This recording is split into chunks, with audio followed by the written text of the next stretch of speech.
बोलो सतगुरुदेव की जय। बंदी छोड़ कबीर साहेब की जय। बंदी छोड़ गरीबदास जी महाराज की जय। स्वामी रामदेवानंद जी गुरु महाराज की जय। सर्व संतों की जय। सर्व भक्तों की जय। धर्मी पुरुषों की जय। श्री काशी धाम की जय। श्री छुडानी धाम की जय। श्री करौथा धाम की जय। श्री बरवाला धाम की जय। सत साहिब।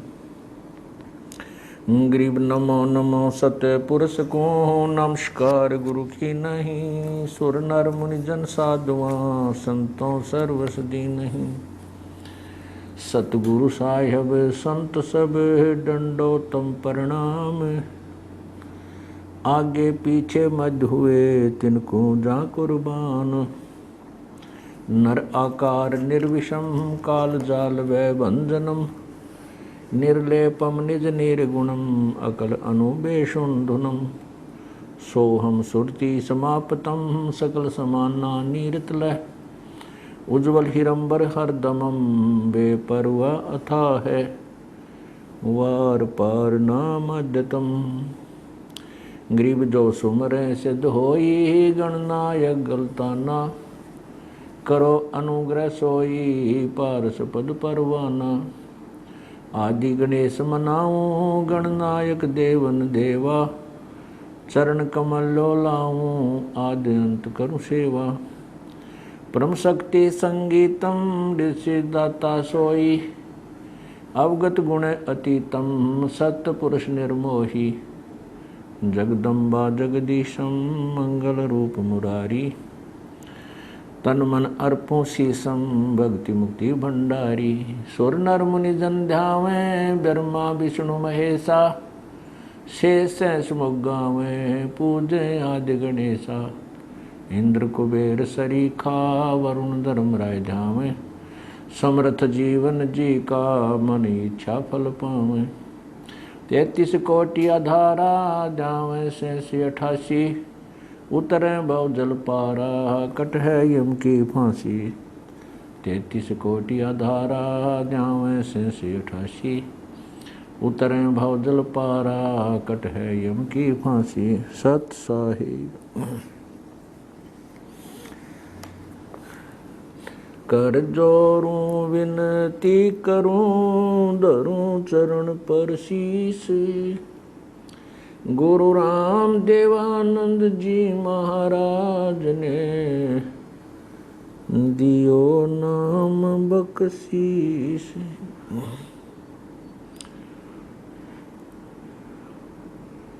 अवगुण किए तो बहुत किए करत न मानी और। भावे बंदा बख्श दियो भावे गर्दन उतार।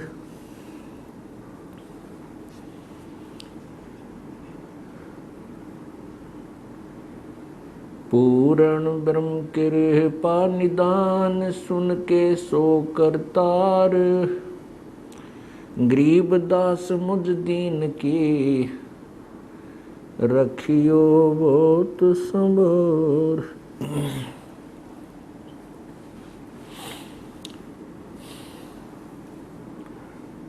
आज आपके समक्ष एक महर्षि दयानंद सरस्वती जी द्वारा रची पुस्तक सत्यार्थ प्रकाश को पढ़कर सुनाते हैं।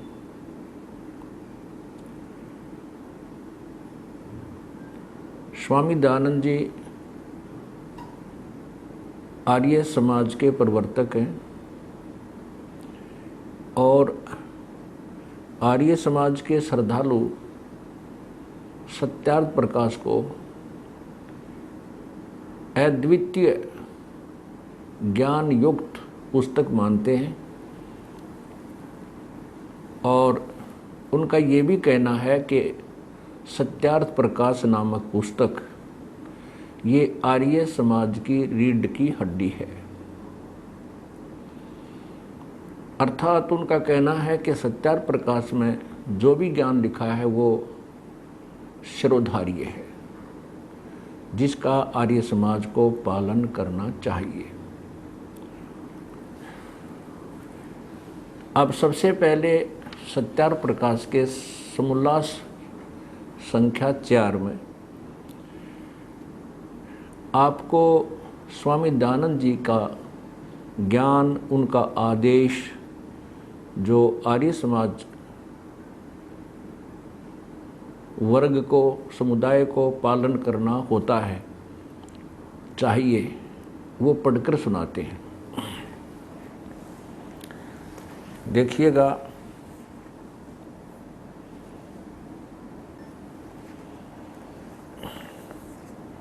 देखिएगा, ये सत्यार्थ प्रकाश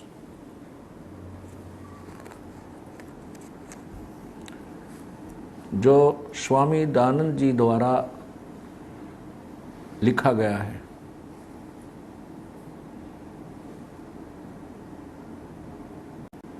नीचे देखिए, महर्षि दयानंद सरस्वती, और ये इनका चित्र ऊपर से देखिए, अथ सत्यार्थ प्रकाश है, महर्षि दयानंद सरस्वती स्वामी विरचित है। नीचे देखिएगा, प्रकाशक है वैदिक यति मंडल, दयानंद मठ, दीनानगर, पंजाब। और ये कहाँ से छपा है ये भी देखिए, यहाँ से देखिए, प्रकाशक है वैदिक यति मंडल, दयानंद मठ, दीनानगर, पंजाब। नीचे देखिए, स्वामी ओमानंद सरस्वती के सहयोग से प्राचार्य लागत से भी कम, मूल्य 25 रुपये। नीचे देखें,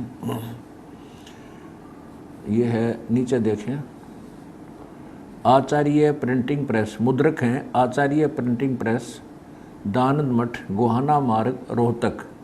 ये दयानंद मठ रोहतक से छपी है। और ये कौन से सन में छपी है ये यहाँ लिखा है, ईस्वी सन 17 जून 2000 में। और अब देखिए इसका चतुर्थ समोल्लास, चतुर्थ समोल्लास, ये चौथा समोल्लास।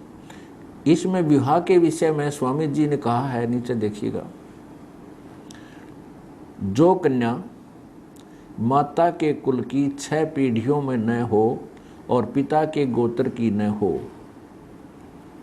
उस कन्या से विवाह करना उचित है।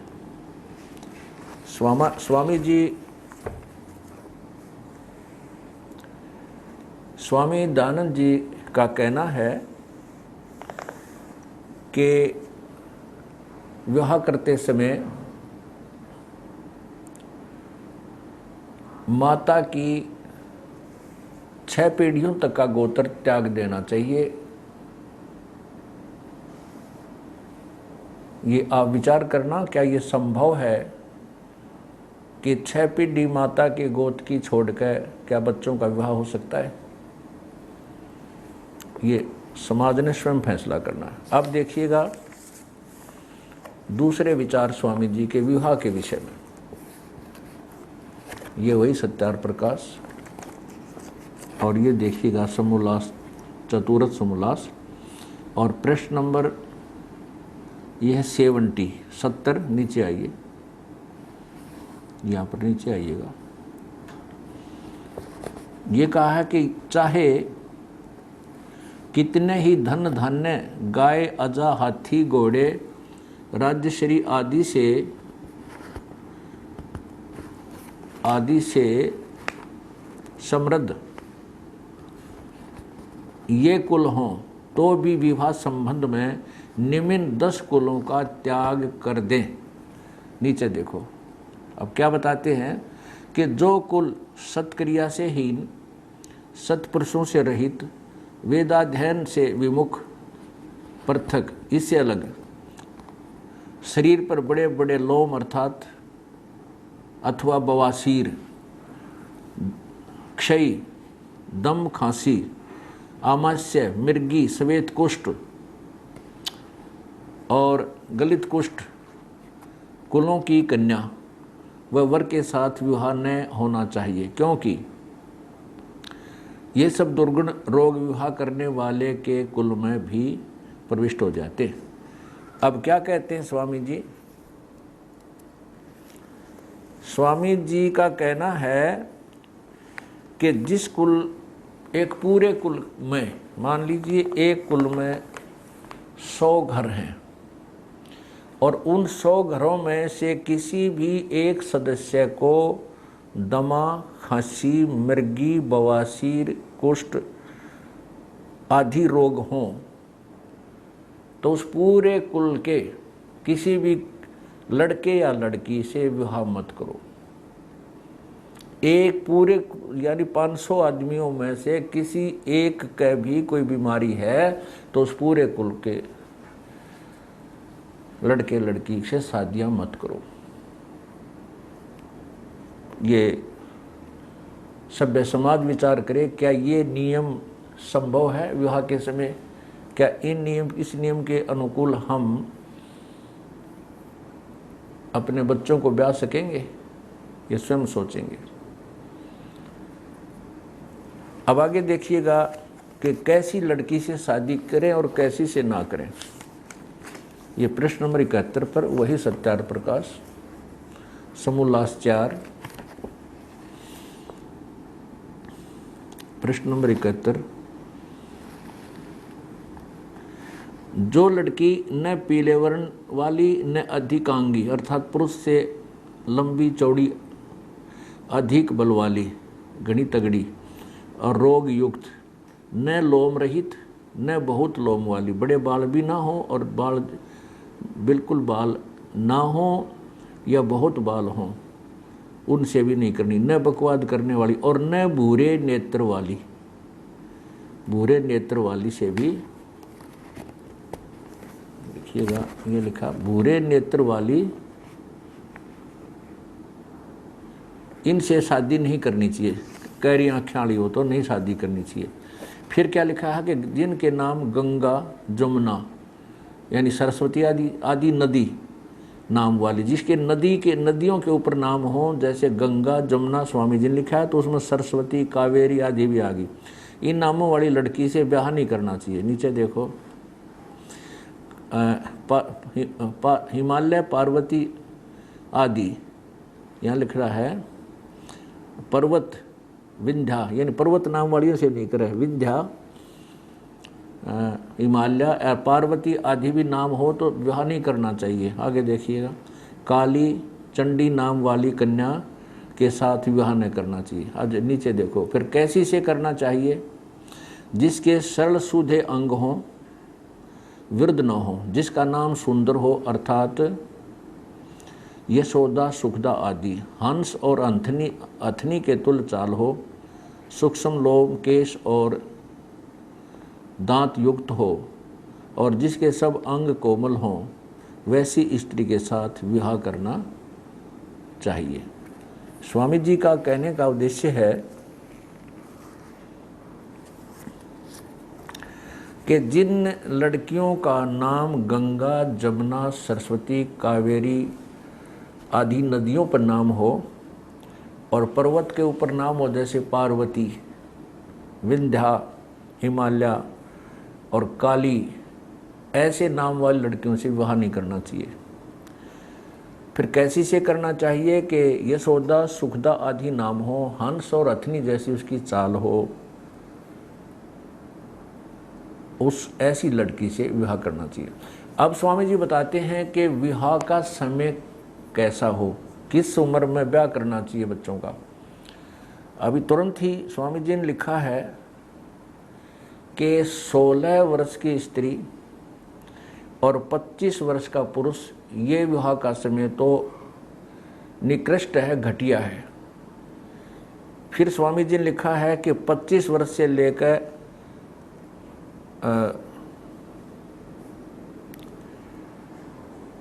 16 वर्ष से लेकर 24 वर्ष तक कन्या।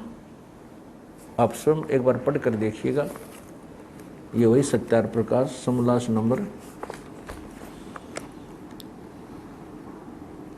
71, पृष्ठ 71 है, नंबर नीचे देखिए। ये हम पढ़ चुके हैं, इनसे विवाह नहीं होना चाहिए, इनसे हुआ होना चाहिए। आगे लिखा है, प्रश्न किया कि विवाह का समय और प्रकार कौन सा अच्छा है। उत्तर दिया स्वामी जी ने कि 16वें वर्ष से लेकर 24वें वर्ष तक कन्या और 25वें वर्ष से लेकर 48वें वर्ष तक पुरुष का विवाह समय उत्तम। फिर ये अब इसको आगे डिफाइन किया है, आगे इसको विस्तृत किया है। इसमें से जो 16 और 25,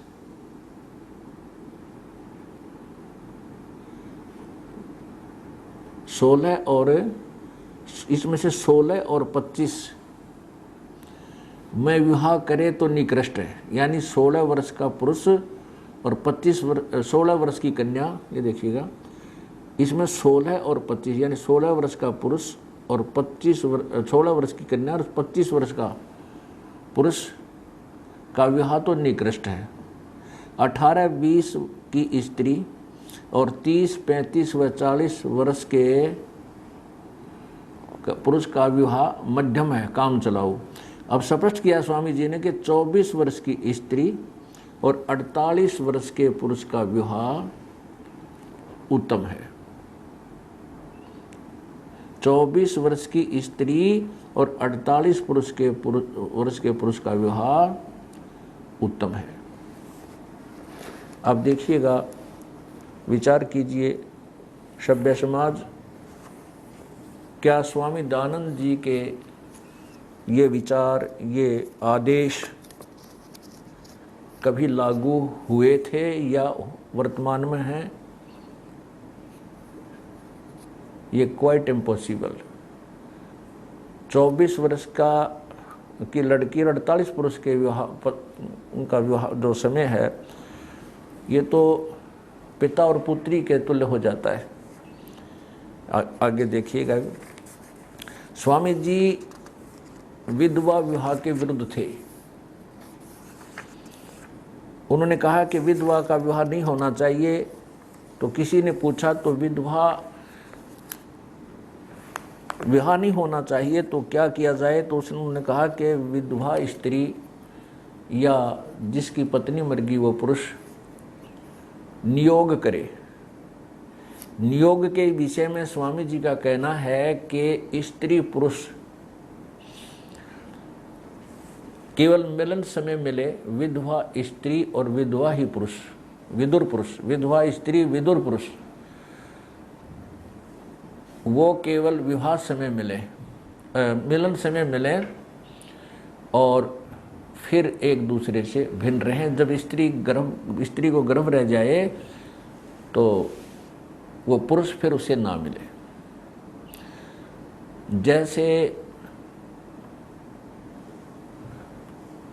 जैसे भैंस को या किसी भी मादा पशु को उसके पास ले जाकर के नर पशु के पास जाकर के गर्भवती करवाते हैं, ऐसा तरीका बताया है स्वामी दयानंद जी ने कि विधवा का पुनर्विवाह करने से तो उसका पतिव्रता धर्म नष्ट हो जाएगा और वो स्त्री 11 पुरुषों तक वो विधवा नियोग कर सकती है, अर्थात वो पशु तुल्य कर्म से गर्भ धारण कर सकती है। तो उससे उसका पतिव्रता धर्म बचा रहेगा। महर्षि जी के कहने का ये तात्पर्य है। और फिर नियोग अर्थात केवल गर्भ धारण किन किन कुलों में होना चाहिए? उन्होंने लिखा है कि शूद्र तो किसी तरह किसी से भी कर ले, उसको तो कोई प्रतिबंध नहीं है। 3 कुलों में ब्राह्मण, वैश्य और क्षत्रिय, इसके विषय में बताया है कि ब्राह्मणी जो है केवल ब्राह्मण से ही नियोग करे और वैश्य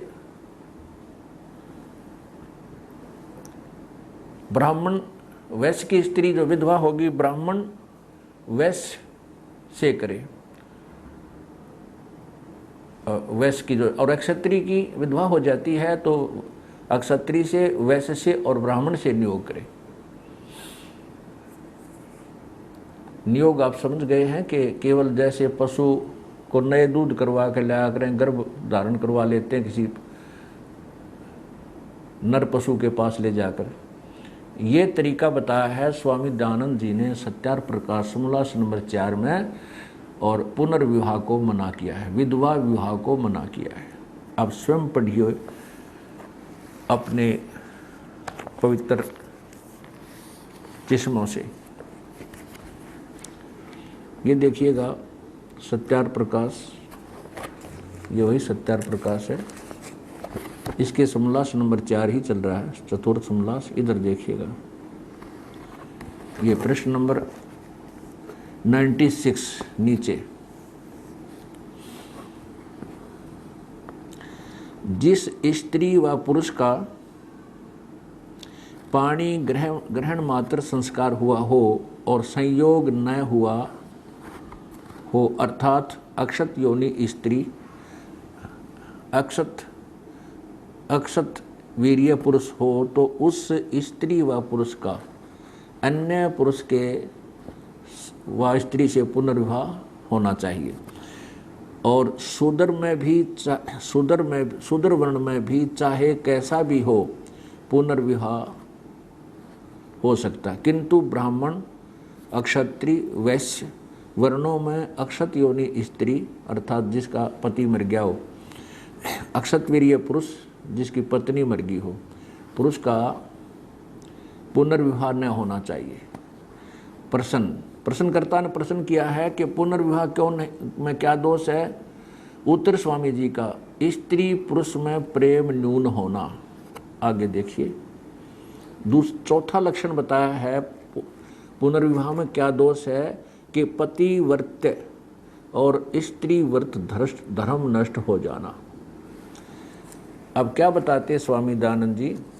स्वामी जी का कहना है कि यदि विधवा विवाह कर दिया,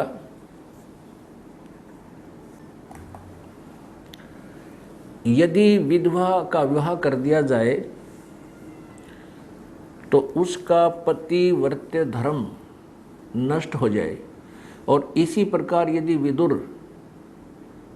विधुर का अर्थात जिसकी पत्नी मर गई उसका पुनर्विवाह किया जाए तो उसका क्षत्रिय व्रत ये नष्ट हो जाएगा।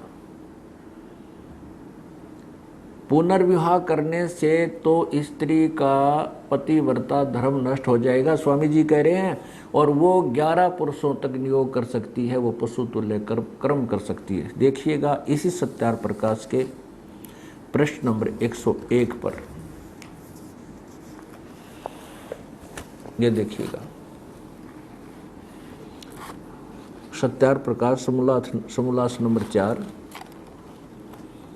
और यहां देखिएगा 101 पृष्ठ पे प्रश्न, एक स्त्री व पुरुष कितने नियोग कर सकते हैं और विवाहित नियुक्त पतियों का क्या नाम होता है? उत्तर देते स्वामी जी, नीचे देखिएगा। इस इमाम तविंद्र इस मंत्र में 11वें पुरुष तक स्त्री नियोग कर सकती है, वैसे पुरुष भी 11वीं स्त्री तक नियोग कर सकता है। स्वामी जी का कहना है कि यदि विधवा का पुनर्विवाह कर दिया तो उसका पतिव्रता धर्म नष्ट हो जाएगा, इसलिए उसको नियोग करें। नियोग का तात्पर्य बता दिया स्वामी जी ने कि केवल वो मिलन समय मिले। अभी आपको दिखाते हैं पूरा प्रकरण नियोग किस प्रकार करना चाहिए। वो स्त्री पुरुष केवल जो विधवा हैं और विधुर हैं वो केवल मिलन समय मिले, और जब स्त्री को गर्भ रह जाए तो वो पुरुष उस स्त्री से नहीं मिले, और वो स्त्री अकेली संतान की परवरिश करे और जो विदुर है, विदुर वो स्त्री किसी विधवा स्त्री के साथ अपने लिए भी संतान पैदा कर सकता है, उस विधवा के गर्भ धारण करवा दे और उस संतान को वो स्त्री अकेली 3 वर्ष तक पाल के पालन पोषण करके उस पुरुष को दे देगी। अब पहले तो ये विचार करें कि अकेली स्त्री जिसका पति साथ नहीं है वो कैसे बच्चों का पालन कर सकती है, और फिर 3 वर्ष तक पाल के वो अपने एक बच्चे को और उस थर्ड पर्सन को जो कहीं और अन्य स्थान पर रहता है वो कैसे दे देगी और 3 वर्ष तक पालेगी कैसे। ऐसे एक विधवा स्त्री 11 पुरुषों के 2-2 बच्चे, एक 2-2 बच्चे पाल सकती है, यानी 11 पुरुषों तक नियोग कर सकती है और उनके लिए प्रत्येक के लिए 2 बच्चे पैदा करके पाल के पोष के उनसे गर्भ धारण करवा उनको दे दे और 2 अपने लिए रख सकती है।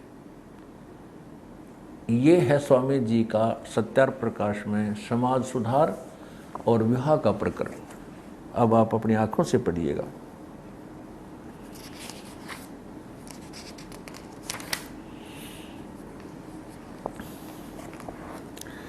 अब आपने यहाँ तक पढ़ा है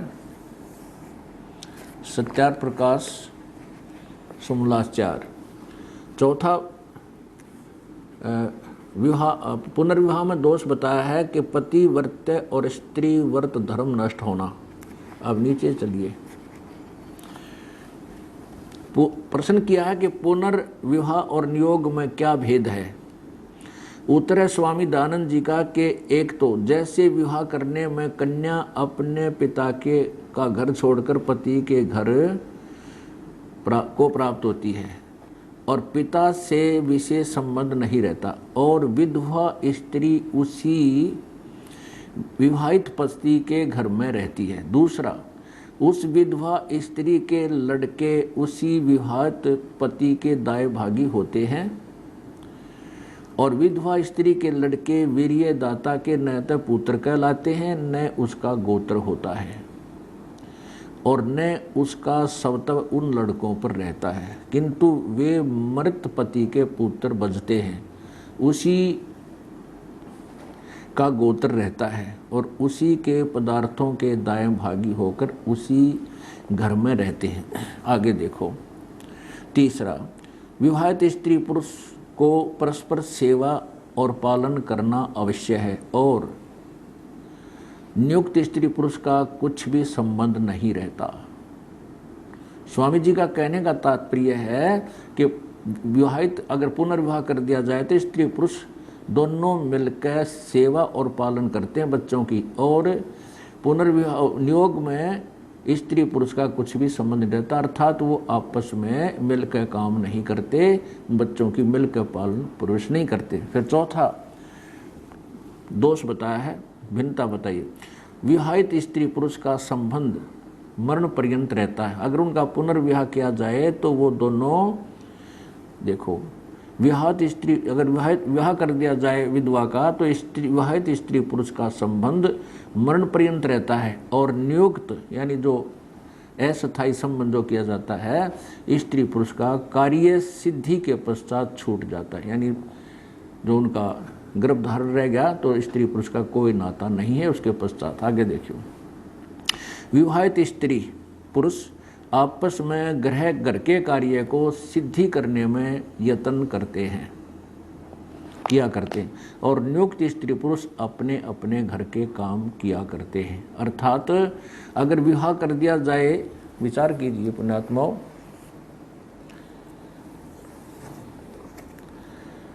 स्वामी दयानंद जी का कहने का तात्पर्य है कि जब यदि पुनर्विवाह कर दिया विधवा का तो उसमें तो वो दोनों मिलकर काम करते हैं, बच्चों का पालन पोषण भी मिलकर करते हैं। इसलिए और नियुक्त जो नियोग किया जाता है उसमें स्त्री पुरुष का संबंध केवल इतना ही है जब उनका कार्य सिद्ध हो जाए, अर्थात उनका गर्भ रह जाए, फिर वो अपने अपने घर में काम करें। और वो इससे सिद्ध है कि वो स्त्री अकेली ही बच्चों की परवरिश करे जो विधवा होगी। ये विचार आपने करना है, ये नियम पालन के योग्य हैं या नहीं, आगे देखिएगा।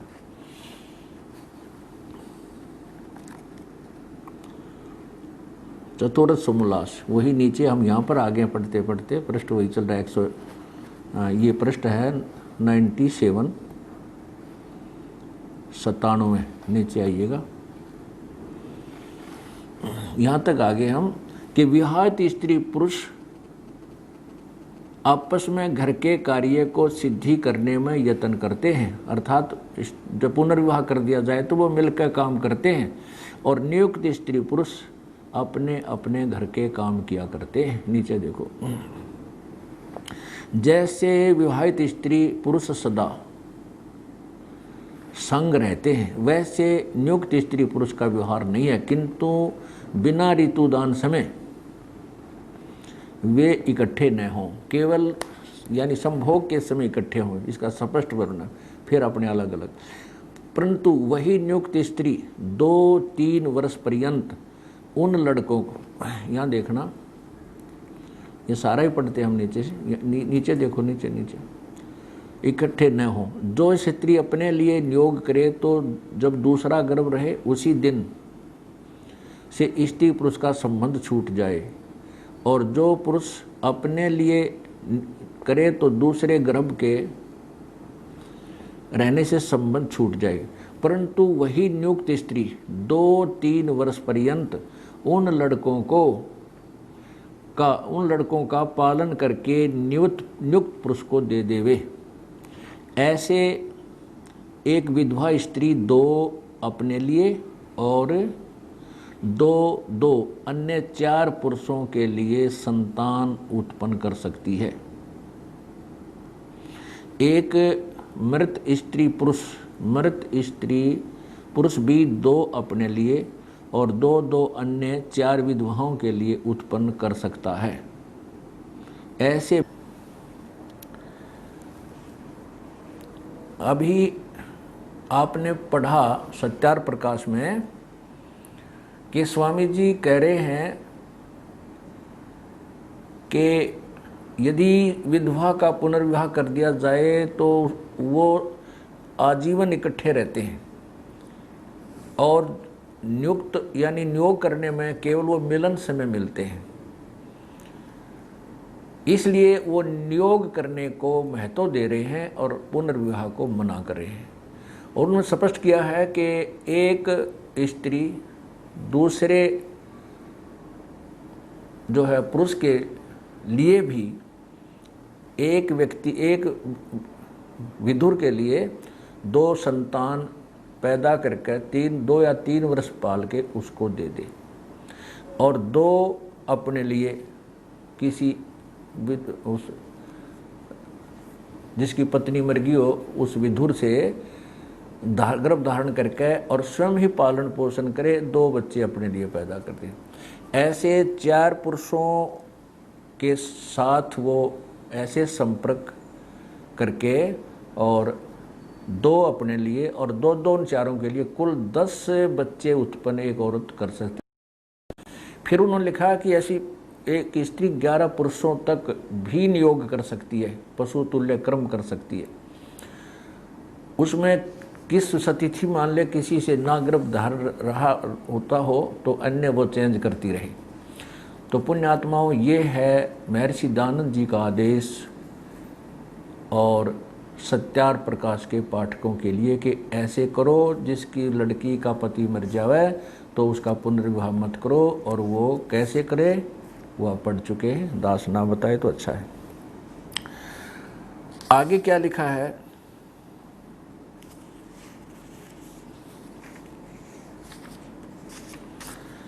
अब देखिए, किसी प्रश्नकर्ता ने प्रश्न किया, यही सत्यार प्रकाश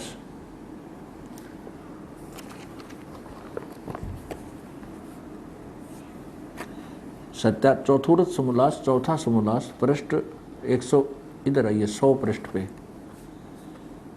ये 100 पृष्ठ पे नीचे देखिए प्रश्न, जिस विधवा का देवर अर्थात पति का छोटा भाई न हो तो नियोग किसके साथ करे? उत्तर स्वामी जी देवर की डेफिनेशन बता रहे हैं, देवर के साथ। परंतु देवर का शब्द का अर्थ जैसे तुम समझो वैसा नहीं। देखो यहाँ लिखा, देवर उसको कहते हैं, स्वामी जी कह रहे हैं देवर उसको कहते हैं जिसको कि जो विधवा का दूसरा पति हो, चाहे छोटा भाई व बड़ा भाई, अथवा अपने वर्ण या अपने से उत्तम वर्ण वाला हो, जिससे नियोग करे उसी का नाम देवर है। वह ये है स्वामी दयानंद जी का आदेश। अब देखियो ये 101 पृष्ठ देखिएगा, इसी चतुर्थ समोल्लास का 101 पे। अब स्वामी जी से प्रश्न किया किसी ने कि एक स्त्री व पुरुष कितने नियोग कर सकते हैं और विवाहित नियुक्त पतियों का क्या नाम होता है? यहाँ देखिएगा, उत्तर देते स्वामी जी कि जैसे इस मंत्र में 11वें पुरुष तक स्त्री नियोग कर सकती है, वैसे पुरुष भी 11वीं स्त्री तक नियोग कर सकता है। अब देखो ये स्पष्ट हो गया कि नियोग का तात्पर्य है कि विधवा स्त्री किसी स्त्री मृत पुरुष के साथ केवल जो पशु कर्म करते हैं ऐसे कर्म करके गर्भ धारण कर ले, उसके बाद उससे उसका कोई लेना देना नहीं, और वो बच्चे उस पति मरे हुए मृत पति के माने जाएंगे, उसी का गोत्र होगा और उसी के संपत्ति के दाए भागी होंगे। जो वीर्य दाता है उसके वो पुत्र नहीं कहलाएंगे, ना उसका गोत्र होगा, वो तो पति मर चुका है, उसके पुत्र कहे जाएंगे। ये स्वामी जी ने स्पष्ट किया है। देखिएगा एक बार फिर देखिए,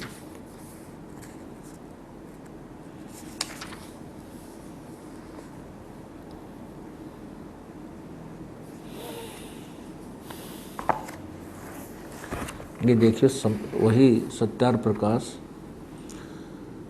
समोल्लास चतुर्थ 97 पृष्ठ पे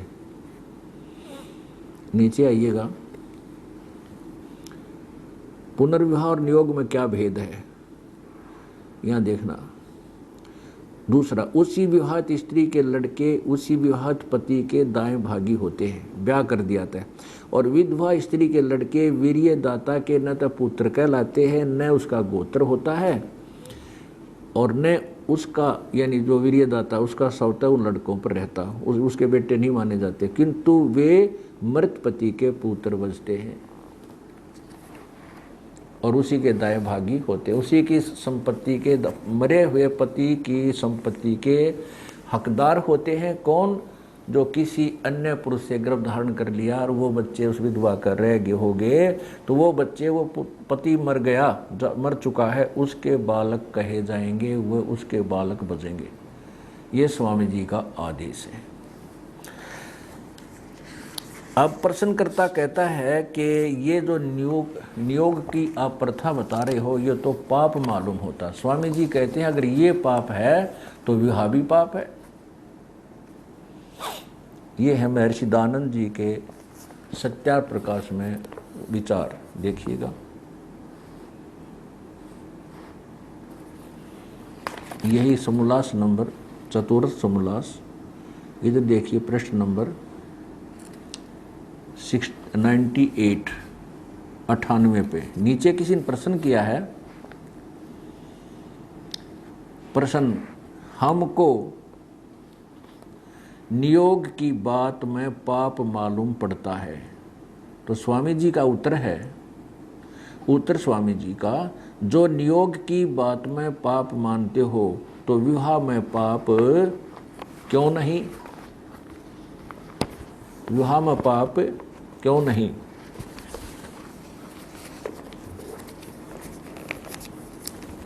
ये देखिएगा, ये क्या कहते हैं कि प्रश्नकर्ता कहते हैं कि हमको नियोग की बात में पाप मालूम पड़ता है। स्वामी जी उत्तर देते हैं, महर्षि दयानंद जी, जो नियोग की बात में पाप मानते हो तो विवाह में पाप क्यों नहीं? ये है स्वामी जी का क्यों नहीं मानते।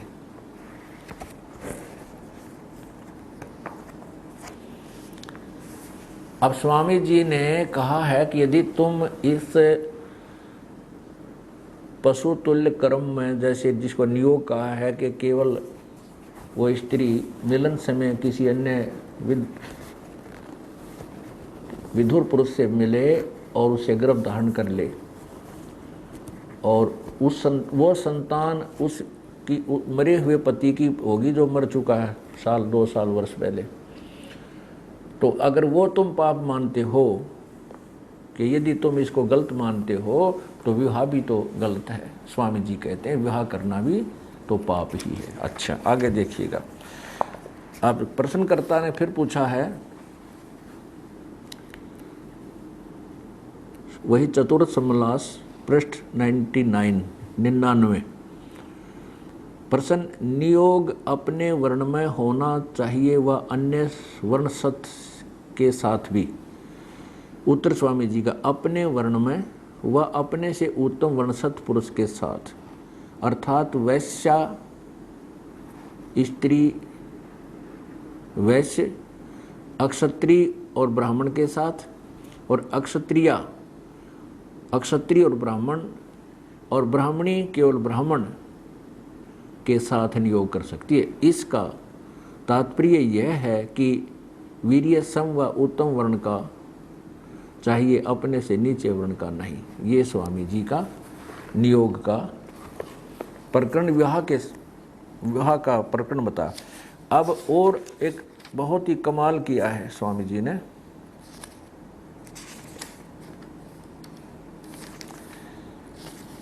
एक और ही कमाल किया है, अब देखिएगा।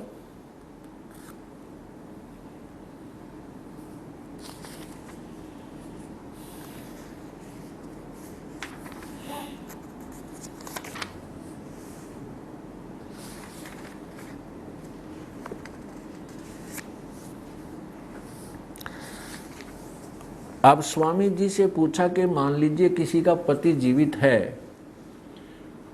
क्या उससे भी ये नियोग किया जा सकता है? स्वामी जी कहते हैं हाँ। किन परिस्थितियों में? कि जिसका पति धन कमाने, रोजगार के लिए कहीं दूर देश गया हो और 3 वर्ष नहीं आ पावे, तो उसकी 3 वर्ष बाट देख के वो किसी अन्य पुरुष से, वो विवाहित स्त्री अन्य पुरुष से यही पशु तुल्य कर्म नियोग करके संतान उत्पत्ति कर लेवे, और वो संतान वो विदेश गए, जो दूर देश गए पति की ही मानी जाएगी, उसी की संपत्ति के अधिकारी होंगे। और जब वो पति आवे तो फिर उस नियुक्त से कोई संबंध ना रहे। फिर आगे बताया है कि इसी प्रकार यदि किसी स्त्री का पति मारता पीटता हो, दुख देता हो, तो वो क्या करे, उस पति से अपना मिलन नहीं करे, वो किसी अन्य पुरुष के पास जाकर गर्भ धारण करवाया हुआ है, और वो जो बच्चे होंगे वो उस विवाहित पति जो वर्तमान जीवित है उसके ही मानदाएं भागी होंगे। और वो आपको ये पहले पढ़ी लिया कि उसी का गोत्र होगा, उसी के पुत्र माने जाएंगे। और उसकी छाती पर रखा उस दूसरे गैर पुरुष से गर्भ धारण करके जो संतान उत्पन्न करे वो उसी घर में रहे जो विवाहित पति वाले में, लेकिन उससे अपना शारीरिक संबंध ना रखे। महर्षि जी का ये कलम तोड़ समाज सुधार और कुल उद्धार का विवाह का समय और विधि बताई है। अब अपनी आंखों से पढ़िए, ये वही सत्यार प्रकाश। और यहाँ देखिएगा 174 समोल्लास, और यहाँ देखिएगा प्रश्न नंबर 102 पर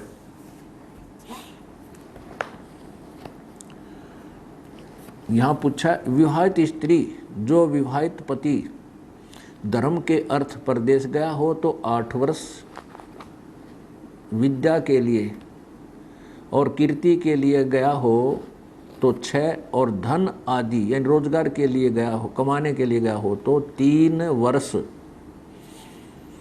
तक बाट देख के पश्चात यानी बाद में नियोग करके संतानों उत्पत्ति कर ले। जब विवाहित पति आवे तो नियुक्त पति छूट जावे। अच्छा आगे देखो, वैसे ही जो पुरुष अत्यंत दुखदायक हो तो तुरंत छोड़कर दूसरे से नियोग से संतानों उत्पत्ति करके उसी विवाहित पति के दाएं भागी संतान कर लेवे इत्यादि प्रमाण और युक्तियों से स्वयंवर विवाह और नियोग से अपने अपने कुल की उन्नति करे। फिर देखिए नीचे, जैसे औरस अर्थात विवाहित पति के पति से उत्पन्न हुआ पुत्र पिता के पदार्थों का स्वामी होता है, वैसे ही अक्षेत्रज यानी उस अर्थात नियोग से उत्पन्न हुए पुत्र भी मृत पति के दाएं भागी होते हैं। अब स्वामी दयानंद जी ने कलम तोड़ दी है समाज सुधार के लिए। क्या बताया है कि किसी का पति धर्म प्रचार के लिए बाहर गया हो तो उसके लिए 8 वर्ष बाट देखा है, के लिए गया है तो 6 वर्ष, और धन कमाने रोजगार के लिए गया हो तो 3 वर्ष बाट देख कर किसी अन्य पुरुष के साथ वो पशु तुल्य कर्म करके नियोग करके संतान उत्पत्ति कर ले, और वो संतान उसी पति की होगी, उसी का गोत्र होगा और उसकी संपत्ति की अधिकारी होगी। दूसरा ये बताया कि यदि किसी स्त्री का पति दुखदायक हो, मारता पीटता हो, धमकाता हो तो उसको तुरंत त्याग कर उससे बात करे नहीं, किसी अन्य पुरुष के साथ नियोग करके पशु तुल्य कर्म करके और संतान उत्पत्ति कर ले। उसके दाएं भागी यानी उस पति की ही संपत्ति के मालिक वो होंगे। जो गैर पुरुष से वह उसकी आँखों के सामने गलत काम करके आवेगी और वो जो संतान होगी वो उसी की उस जीवित पति की संपत्ति के अधिकारी होंगे। ऐसे स्वामी जी कहते हैं अपने कुलों की उन्नति करो। दास का विचार है कि ऐसे तो कुल के कुल लड़कर मर जाएंगे, कुल विकास नहीं, कुल का नाश हो जाएगा।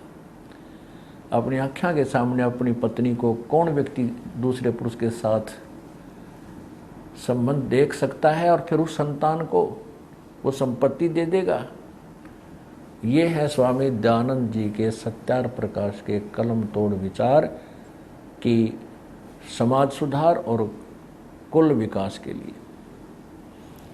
अब आगे देखिए, एक प्रश्न में किसी ने पूछा, यही सत्यार प्रकाश,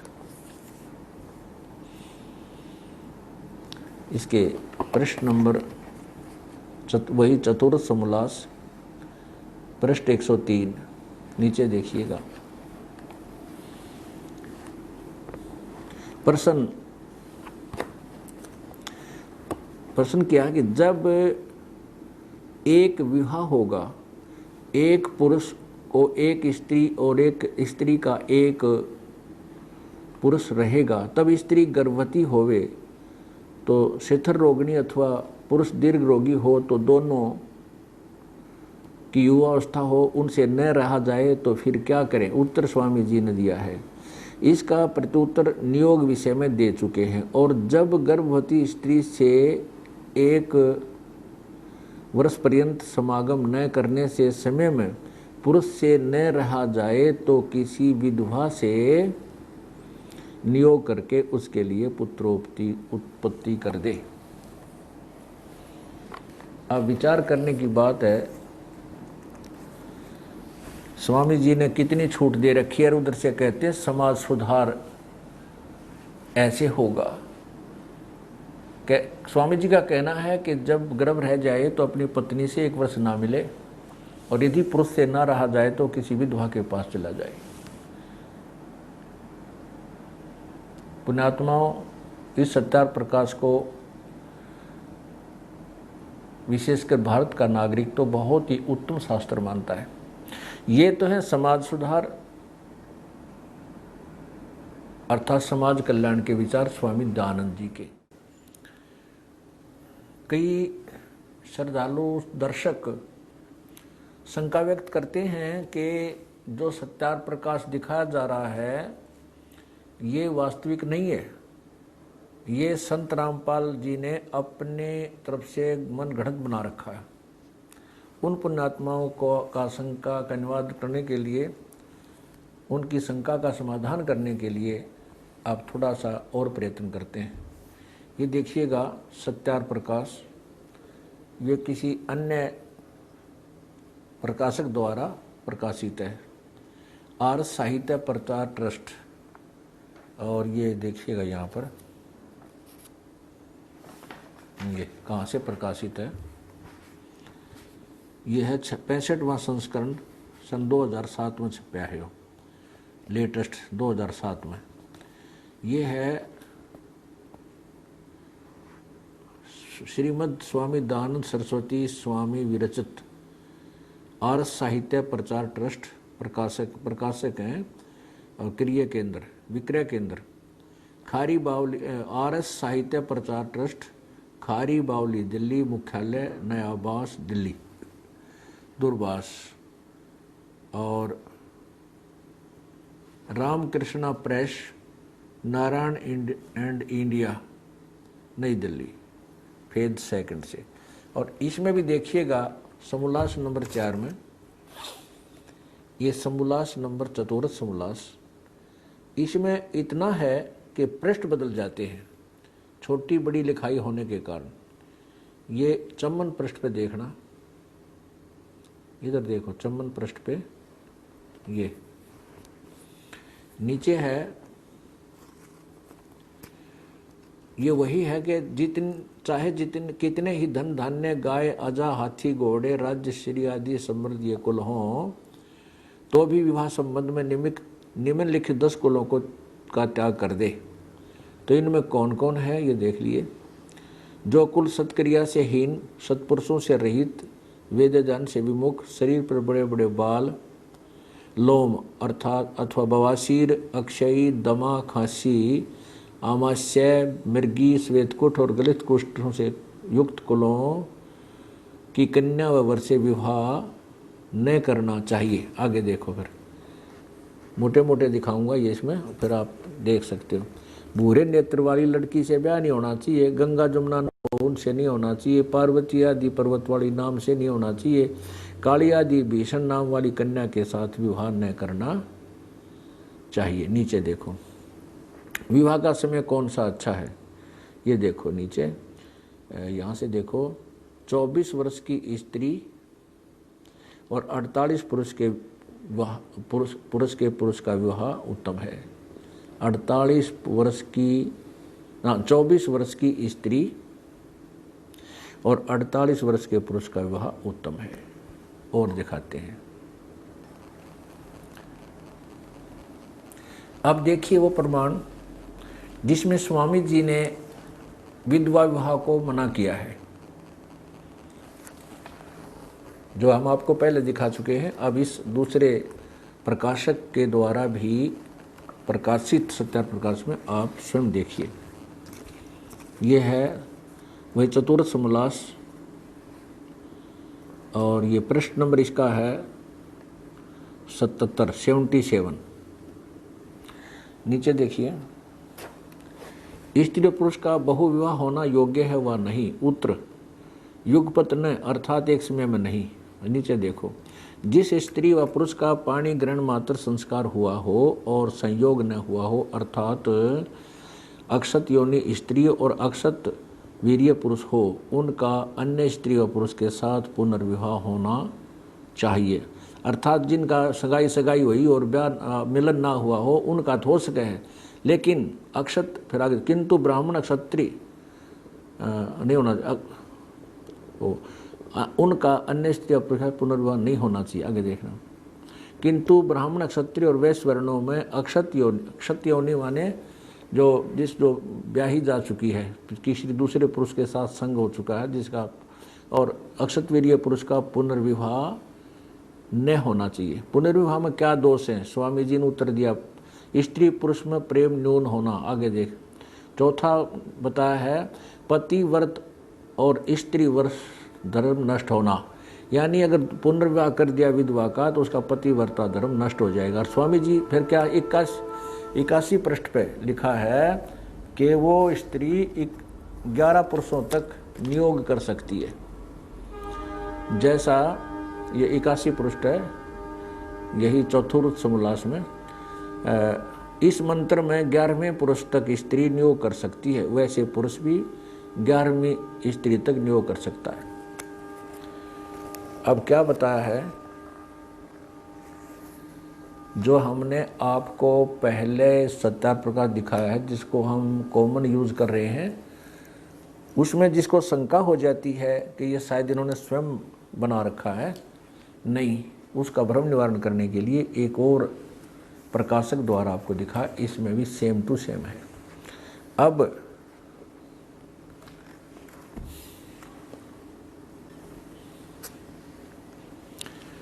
स्वामी जी का एक और करिश्मा आपको दिखाते हैं, वो कितने महाविद्वान थे, इससे आप स्वयं हिसाब लगाओगे। सत्यार प्रकाश समोल्लास नंबर 8 और पृष्ठ नंबर 197 197 पे किसी ने प्रश्न किया, क्या ये सूर्य चंद्रमा आदि जो लोक हैं इनमें भी मनुष्य और पशु पक्षी, ये बाग बगीचे नदी नाले हैं? स्वामी जी कहते हैं हाँ, सब पर इसी प्रकार मनुष्य हैं, अन्य पशु पक्षी यानी मनुष्यादि सृष्टि, अन्य पशु पक्षी जितने सब सूर्य पर भी रहते हैं, वहाँ पर यही इसी तरह बाग बगीचे सब पदार्थ हैं, और इन वेदों को सूर्य पर भी पढ़ा जाता है। देखिएगा,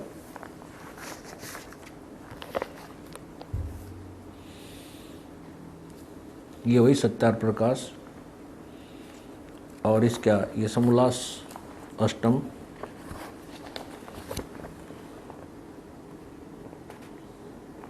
और पृष्ठ 197 नीचे देखिएगा। प्रश्न, सूर्य चंद्र तारे क्या वस्तु हैं और उनमें मनुष्य आदि सृष्टि है वा नहीं? स्वामी जी ने उत्तर दिया, ये सब भूगोलोक और इनमें मनुष्य आदि प्रजा भी रहती हैं, यानी सब पशु पक्षी प्राणी मनुष्य आदि में आ जाते। नीचे देखो, क्लियर किया है। जैसे परमेश्वर का यह छोटा सा लोक यानी पृथ्वी लोक मनुष्य आदि सृष्टि से भरा है, तो क्या वे सब लोक शून्य होंगे? परमेश्वर का कोई भी काम निष्प्रयोजन नहीं होता, तो इतने असंख्य लोकों में यानी सूर्य आदि में, सूर्य पर भी मनुष्य आदि सृष्टि न हो तो सफल कभी हो सकता है? अर्थात तो इसलिए सर्वत्र मनुष्य आदि सृष्टि है। नीचे देखो फिर क्या लिखा है कि दाता परमात्मा ने जिस प्रकार से सूर्य चंद्र धो भूमि अंतरिक्ष और तरसथ सुख विशेष आदि पदार्थ पूर्व काल में रचे थे, ओए होए, ये सूर्य आदि पर जो पूर्व काल पदार्थ रचे थे वैसे ही इस कल्प अर्थात इस सृष्टि में भी रचे हैं। ओहो, तथा सब लोक लोकांतरों में भी बनाए हैं, भेद किंचित मात्र नहीं है। आगे देखो, किसी ने पूछा कि प्रश्न, जिन वेदों का इस लोक में प्रकाश है उन्हीं वेदों का उन लोकों में भी प्रकाश है वा नहीं? अर्थात सूर्य पर भी इन वेदों को पढ़ते हैं वा नहीं? उत्तर में ऋषि जी का उन्हीं का है, अर्थात इन वेदों को वहाँ भी पढ़ा जाता है। स्वामी जी कह रहे हैं कि परमात्मा ने जैसे पहले इस प्रलय के से पहले सृष्टि रची थी, उसमें सूर्य आदि लोक बनाए थे और उनमें ये पदार्थ पहले भी रचे थे, और उस सूर्य आदि पर अब भी वह बाग बगीचे किस्मस मेवा मनुखा दाख ये सब फल फूल झरने आज भी सूर्य पर रचे हुए हैं और वहाँ पर इन्हीं वेदों को पढ़े जाते हैं, इन्हीं वेदों को पढ़ते हैं वहाँ पर सूर्य पर रहने वाले व्यक्ति। ये है महर्षि दयानंद जी का सत्यार प्रकाश का ज्ञान। आप देख लेना पुण्यात्माओं, यो ज्ञान है या अज्ञान है। सत साहिब। क्रोथा कांड का कारण यही तत्व ज्ञान है, यही सत्य उजागर करना रहा है। जैसा कि आपने अपनी आंखों से सत्या प्रकाश को देखा और इसमें क्या लिखा हुआ है, ये सब कुछ जो आज आपके समक्ष सीडी भर के हम दिखा रहे हैं, ये हमने पहले समाचार पत्रों में विज्ञापनों के माध्यम से जनता तक पहुंचाया था और वो इन मठाधीश लोगों को स्वीकार नहीं हुआ, क्योंकि ये सत्य नहीं स्वीकार कर सकते। ये दुनिया को लड़ा कर गुमराह करके आपस में अपना उल्लू सीधा करते हैं। इन्होंने वही चाल चली, इस सच्चाई को अपने अनुयायी से छुपाकर उन्होंने मुझ दास का कुप्रचार करना शुरू कर दिया, ताकि जनता को भड़का के और मेरे विरुद्ध करके इन्होंने को यही योजना बनाई, षड्यंत्र रचा कि संत रामपाल को मार दिया जाए, आश्रम को खत्म कर दिया जाए, ताकि तुम्हारे अज्ञान की पोल ना खुले। इसी उद्देश्य से इन्होंने आसपास की जनता को भ्रमित किया, झूठ बोल बोल कर सतलोक आश्रम क्रोथा में ऐसा गंदा काम होता है, ऐसा होता है, और वहाँ पर कोई कुछ ऐसा गलत नहीं होता था। ये सत्य प्रचार होता था, जिनसे इनकी जड़ उखड़ रही थी, जिसके कारण इस सत्यार प्रकाश को बेचकर दुनिया को गुमराह करके ये रोजी रोटी चला रहे थे। उससे दुखी होकर अपनी पोल को खत्म करने के बचाने के लिए इन्होंने मुझे मारने का षड्यंत्र रचा और 12 जुलाई सन 2006 को आक्रमण करवाया। और जब देखा इन्होंने आक्रमण किया तो इन्होंने देखा कि ये मुझे ना तो मारने में सफल हुए, ना आश्रम तक पहुंचने में सफल हुए, ये पहले ही दूर रहे। तो उन्होंने देखा कि रामपाल अब फंस नहीं रहा, इन्होंने एक लड़के को स्वयं ही मारा गोली से और हमारे नाम मंडवा दिया, क्योंकि हरियाणा के मुख्यमंत्री श्री भूपेंद्र सिंह जी हुड्डा भी आर्य समाजी हैं, उनको इन्होंने भ्रमित कर दिया, गुमराह किया हुआ था, जिस कारण से उन्होंने इनका पक्ष लिया और मुझ पर और मेरे अनुयायियों पर झूठा आरोप लगा करके झूठा मुकदमा बनवा दिया, जबकि इन्होंने स्वयं ही वो मारा, इन्होंने आक्रमण किया। और ये स्पष्ट है, हमारी जो CFSL की रिपोर्ट जो मधुबन से आई है उसमें स्पष्ट किया है कि आश्रम के हथियारों से उस लड़के की मृत्यु नहीं हुई और उस लड़के का जो गोली लगा हुआ घाव का टेक्निकल जो तरीका है उससे पता चला है कि वो ज़्यादा से ज़्यादा 20 फुट की दूरी से चले हुए हथियार से मृत्यु को प्राप्त हुआ है। जबकि पुलिस ने जो स्थान बताया है कि यहाँ मरा हुआ मिला, तो वो हमारे आश्रम से पुलिस के अनुसार 140 फुट की दूरी बनती है। इससे सिद्ध है कि इन्होंने हमारे को फंसाने के लिए षड्यंत्र रचा था और उद्देश्य यही था कि इनके इस अज्ञान की, सत्यार प्रकाश के अज्ञान की, महर्षि जी के अज्ञान की पोल ना खुले। और हम निर्दोष हैं, सच्चाई और जनता के सामने कुछ दिनों में स्पष्ट हो जाएगी, तभी इन लोगों को कहीं मुंह दिखाने का स्थान नहीं रहेगा, ये लुकते फिरा करेंगे, वो दिन दूर नहीं है। सत साहिब।